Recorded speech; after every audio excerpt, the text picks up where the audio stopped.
2,500, যেখানে সারা বাংলাদেশ বিএনপির লোকজন, বিএনপির নেতাকর্মীরা উজ্জীবিত হয়ে গেছে, ওইখানে আমাদের 2,500-এ বিএনপির কোন্দলের কারণে আমরা এখনও মাঠ পর্যায়ে কোনো কিছু করতে পারি না, এখনও ব্যানার পোস্টার কোনো কিছুই আমরা দিতে পারি না।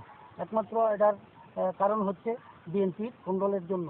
4টা নেতৃত্ব 4 দিকে ভাগ হয়ে আছে, যার জন্য আমরা এখনও বিএনপি কোনো কর্মসূচি দিলে আমরা এটা বাস্তবায়ন করতে পারি না। তো এই অবস্থা চলতে থাকলে সামনে আপনাদের রাজনৈতিক পরিবেশ কোন দিকে যাবে? এই অবস্থা যদি চলতে থাকে তাহলে আবারও আমাদের এই সিটটি হারাতে হবে। কারণ বিগত দিনে আমরা দেখেছি 3-3বার নির্বাচন হয়েছে, এই 3-3বারই দেশনেত্রী বেগম খালেদা জিয়াকে 2,500-বাসী 2,500 সিট উপহার দিয়েছেন।